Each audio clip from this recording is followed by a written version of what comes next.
అందరికీ నమస్తే. Welcome back to our channel Srihans Dubai vlogs. అందరూ ఎలా ఉన్నారండి? ఐ హోప్ మీరందరూ చాలా బాగున్నారనుకుంటున్నాను. నా పేరు జ్యోతి. ఈరోజు వీడియోలో నేను చెప్పబోయే విషయం చాలా అంటే చాలా ఇంపార్టెంట్ అండి. ఎందుకు అంటే దుబాయ్ వచ్చేవాళ్ళు తప్పకుండా తెలుసుకోవాలి, లేదంటే చాలా ప్రాబ్లమ్స్ ఫేస్ చేయాల్సి వస్తుంది. అందుకని మరీ చెప్తున్నాను, దయచేసి ఈ వీడియోని మీ ఫ్రెండ్స్, ఫ్యామిలీ మెంబర్స్ అందరితో షేర్ చేయడం మాత్రం మర్చిపోవద్దు. ఎందుకు అంత గట్టిగా చెప్తున్నానంటే అండి, దుబాయ్ వచ్చి మేము 3 years అవుతుంది. మాకు రీసెంట్గా తెలిసిందనమాట, ఇలాంటి వస్తువులు మనం ఇండియా నుంచి దుబాయ్ తెచ్చామంటే నిజంగా జైలు. ఇది నేనేమి ఏదో తమ్నైల్ చెప్పాలని కానీ, టైటిల్ అట్రాక్షన్ గురించి అని కానీ పెట్టట్లేదండి.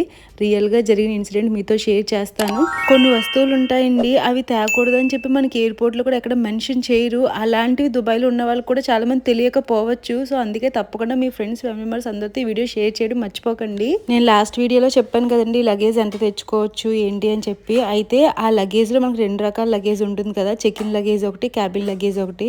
చెక్ ఇన్ అంటే మనం కార్గోలో వేసేస్తాం కదా, అదే మన క్యాబిన్ అంటే మనం ఏరోప్లేన్లో మనతో పాటు తెచ్చుకుంటాం కదా, 7 kgs ఉంటుంది, అదన్నమాట. అయితే కొన్ని వస్తువులు మనం హ్యాండ్ లగేజ్లో క్యారీ చేయలేమండి, కానీ మనం చెక్ ఇన్ లగేజ్లో వేసుకోవచ్చు. అలాంటివి ఏంటి అంటే, ఇప్పుడు మనం స్పైసెస్ అన్ని తెచ్చుకుంటాం కదా, కారాలని ఇలాంటివి, గీ ఒకటి, ఆయిల్ ఒకటి. చాలామంది ఇప్పుడు కొత్తగా రూల్స్ వచ్చి ఏమంటున్నారంటే, యూఏఈకి గీ పికిల్స్ అలౌడ్ లేదు అని చెప్పేసి అని అంటున్నారు.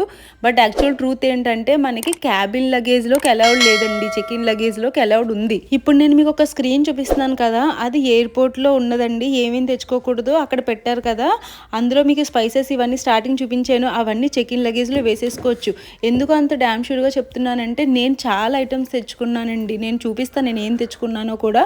అవన్నీ చెక్ ఇన్ లగేజ్లో వేసి తెచ్చాను. హ్యాండ్ లగేజ్లో ఎట్టి పరిస్థితుల్లో అలాంటివి వెయ్యొద్దు మీరు, ఈవెన్ స్నాక్స్ ఇలాంటివి కూడా. తర్వాత కామెంట్లో ఎవరో అడిగారండి, స్నాక్స్ అవి మనం తెచ్చుకోవచ్చా ఇండియా నుంచి దుబాయ్కి అని చెప్పి. హ్యాపీగా తెచ్చుకోవచ్చు, మీరు ఇవన్నీ చెక్ ఇన్ లగేజ్లో వేసేయండి. నేనేం చేస్తానంటే, మన కార్టూన్ బాక్స్ ఒకటి ఉంటుంది కదా, అట్టపెట్లు ఉంటాయి, అందులో ప్యాక్ చేసేసుకుంటాను అనమాట ఇలాంటివన్నీ. అవన్నీ నేను చెక్ ఇన్ లగేజ్లో వేసేస్తాను. నేను హ్యాండ్ లగేజ్లో ఏం పెట్టుకుంటానంటే, ఒక జత బట్టలు పెట్టుకుంటాం, ఇంకా మన బ్రష్లు ఇలాంటివన్నీ ఉంటాయి కదా అవి. తర్వాత మెడిసిన్, మనకి ఎమర్జెన్సీ కదా, గమ్మున ఎప్పుడైనా తలనొప్పి వచ్చిన ఇలాంటివి తీసివేసుకోవడానికి అలాంటివే పెట్టుకుంటాను. మీరు షాంపూ, లోషన్స్ ఇలాంటివి కూడా హ్యాండ్ లగేజ్లో పెట్టకండి, ఎందుకంటే అది కూడా నాట్ అలౌడ్ అంట. అంటే లిక్విడ్ కంటెంట్లోకి వచ్చేస్తాయి కదా, అవి ఏది అలౌడ్ చేయరండి క్యాబిన్ లగేజ్లోకి. ఇన్ కేస్ మీరు పెట్టుకున్నా సరే, ఎయిర్పోర్ట్కి వెళ్ళిన తర్వాత వాళ్ళు చెక్ చేస్తారు కదా, అప్పుడు తీసి మళ్ళీ చెక్ ఇన్లో పెట్టమంటారు.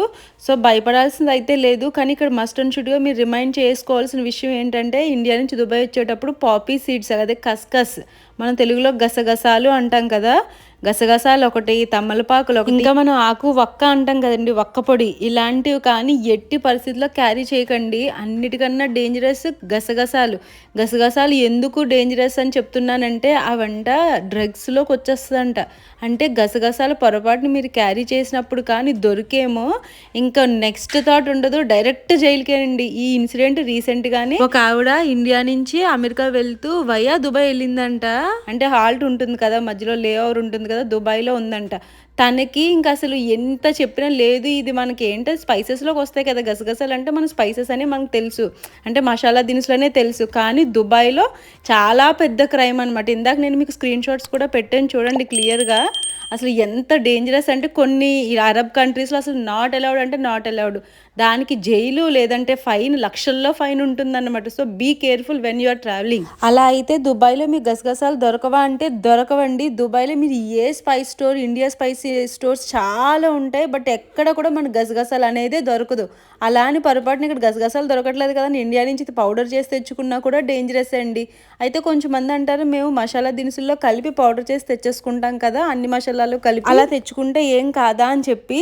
అయితే కాదు అని అయితే నేను చెప్పలేనండి, అలా అని అవును అని కూడా చెప్పను, ఎందుకంటే అది మన లక్ అనమాట. ఇప్పుడు అందులో గసగసాల కంటెంట్ ఎక్కువ ఉందనుకో, అప్పుడు దొరికేమనుకో, అది మళ్ళీ పెద్ద డేంజర్, పెద్ద రిస్క్ కదా. అలా కాకుండా తక్కువ అమౌంట్లో అయితే పర్లేదేమో నా ఫీలింగ్, బట్ నేను ఇప్పటివరకు అయితే రిస్క్ చేయలేదు. ఈ గసగసాలు తీసుకెళ్ళకూడదన్న విషయం మాకు రీసెంట్గా ఎలా తెలిసిందంటే అండి, ఇందాక చెప్పాను కదా, ఒక ఆవిడ ఇండియా నుంచి అమెరికా వెళ్తూ దుబాయ్లో హాల్ట్ ఉండి ఆగింది, తర్వాత ఇలా గసగసాలు తీసుకెళ్తే జైలు అని చెప్పేసి. అది మాకు దుబాయ్ గ్రూప్స్లో చాలా సర్క్యులేట్ అయిందండి. అప్పుడు తెలిసింది బాబోయ్ అవునా అసలు గసగసాలు తీసుకెళ్ళి ఎంత క్రైమా అని అప్పుడు ఆలోచిస్తే అవును కదా దుబాయ్లో ఎందుకు దొరకదా అని అనుకున్నాను. ఇంకో విషయం ఏంటంటే బీటల్ లీవ్స్ మనది తమలపాకులు అంటాం కదా, మన తమలపాకులు నేను యాక్చువల్గా ఇక్కడ చాలా రేటు, మన పూజలకు అది దొరకట్లేదు. పూజలప్పుడు అయితే ఒక్కో తమలపాకు 2 డిరమ్లు అంటే 50 రూపాయలు తీసుకుంటున్నాడు. ఎందుకులే ఇంట్లోంచి మొక్క తెచ్చుకుని వేసేసుకుందాం అనుకుంటే అప్పుడు ఇక్కడ ఒక ఫ్రెండ్ చెప్పారు. తను చెప్పాక తెలిసింది పొర్రపాటును కూడా తమలపాకులు క్యారీ చేయకు, చేసామంటే ఇంకా పెద్ద ఫైన్ ఇక్కడ అని చెప్పి. కానీ దుబాయ్లో తమలపాకులు దొరుకుతాయి. అది ఎలా అంటే పూజ సామాన్లు దొరికే షాప్ ఉంటుంది కదా, అక్కడ వాళ్ళు తెప్పిస్తారంట. వాళ్ళు మరి ఏ పర్మిషన్లు తీసుకుంటారో తెలియదు కానీ అక్కడ మాత్రమే దొరుకుతాయండి. నేను ఈ వీడియోలో మీకు ఏ ఫుడ్ ఐటమ్స్ అయితే బ్యాండ్ అంటే మస్ట్ అండ్ షుడ్గా ఫాలో అవ్వాలో రూల్ అది చెప్పాను. ఇంకా స్టార్టింగ్ కొన్ని చూపించాను కదండి వీడియోలో, అవన్నీ మీరు క్లియర్గా చూడండి. చెకిన్ అంటే ట్రావెల్ చేసేటప్పుడు ఏ లగేజ్ చెకిన్లో పెట్టుకోవాలి, ఏ లగేజ్ మనం హ్యాండ్ లగేజ్లో పెట్టుకోవాలో నేను క్లియర్గా చూపించాను వీడియోలో. ఈ మధ్యకాలంలో నన్ను ఎక్కువ మంది అడుగుతున్న విషయం ఏంటంటే పచ్చళ్ళు నెయ్యి తెచ్చుకోవచ్చా అని అడుగుతున్నారండి. హ్యాపీగా తెచ్చుకోవచ్చు, కాకపోతే మీరు చెకిన్ లగేజ్లో వేసేయండి. మీరు హ్యాండ్ లగేజ్లో అస్సలు పెట్టద్దు. ఎందుకంటే నేను తెచ్చుకున్నాను, నేను ఎప్పుడు తెచ్చుకుంటాను పచ్చళ్ళలో నెయ్యి ఇంకా కొబ్బరి నూనె తెచ్చుకుంటాను. నేను ఎవ్రీ టైం ఏమేమి తెచ్చుకుంటున్నాను, లాస్ట్ టైం కూడా వీడియో పెట్టాను చూడండి, ఏమేమి క్యారీ చేయొచ్చు, ఎలా చేయొచ్చు, ఎలా ప్యాక్ చేసుకోవాలి ఏంటి అని చెప్పి. ఇగోండి ఈసారి కూడా నేను తెచ్చినాయని చూపిస్తున్నాను మీకు. అవి అన్ని స్నాక్స్. నేను కార్టూన్ బాక్స్ చెప్పాను కదా, కార్టూన్ బాక్స్లో ఇవన్నీ పేర్చేస్తానండి. బట్టలు ఇంకా పచ్చళ్ళలో ఒక్కటి మాత్రం నేను మా సూట్ కేసులో పెట్టుకుంటాను. రిమైనింగ్ అన్నీ కూడా కార్టూన్ బాక్స్లోనే ప్యాక్ చేసేస్తాను. మాది 90 కేజెస్ కదా, 30 కేజెస్ ఏమో ఒక పెద్ద సూట్ కేసు, 20 కేజెస్ చిన్న సూట్ కేసు, ఇంకో 10 కేజెస్ ఏమో ఇంకో చిన్న సూట్ కేసు, 25 కేజెస్ ఏమో కార్టూన్ బాక్స్ ప్యాక్ చేస్తాను. అలా మాకు లగేజ్ సరిపోద్ది అనమాట. చూడండి ఇవన్నీ స్నాక్స్ నేను తెచ్చుకున్నవే ఇండియా నుంచి.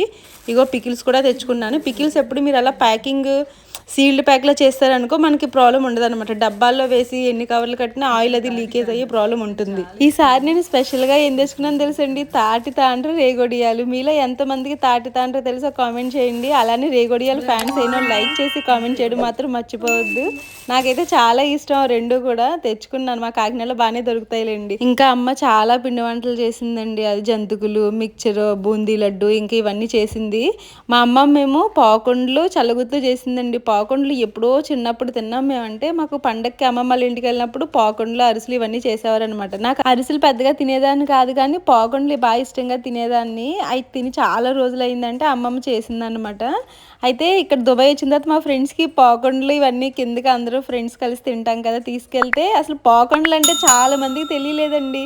మీలో ఎంతమందికి పాకుండలు తెలుసో నాకు కామెంట్ చేయడం మర్చిపోవద్దు. ఆ పాకుండలకు వచ్చిన తిప్పలు అయితే పేర్లు చెప్తే నవ్వుతారు. ఒక్కొక్కరు పాకవుండ్లు, పాకే ఉండ్లు, పోకే ఉండ్లు అనుకుంటూ నాకు చెప్తుంటే నవ్వు వస్తుంది. అలా ఒక్కొక్కరు ఒక్కో పేరు పెట్టుకున్నారు. అలా చాలా మందికి తెలియని కూడా తెలియదండి పాకుండలు అంటే ఏంటో. ఇంకా పసుపు, కారం ఇలాంటివన్నీ కూడా తెచ్చుకుంటానండి. యాక్చువల్గా ఎండ్రేలు, ఎండు చేపలు కూడా తెచ్చుకుంటాను. ఈసారి తెచ్చుకోలేదు, ఉన్నాయి పాత ఉన్నాయని చెప్పి. అలా నేను చాలానే క్యారీ చేస్తాను. స్నాక్స్ అవనివ్వండి, ఇలా నాన్ వెజ్ ఐటమ్స్. కాకపోతే చెక్ ఇన్ లగేజ్లో ఉండేటట్టు చూసుకోండి అంతే. హ్యాండ్ లగేజ్లో ఎట్టి పరిస్థితుల్లో పెట్టుకోవద్దు. నేను లాస్ట్ వీడియోలో చెప్పాను కదండి పచ్చిరొయ్యలు ఆయించేసి తెచ్చుకుంటానని చెప్పి, అది స్టార్టింగ్లో మీకు చూపించాను.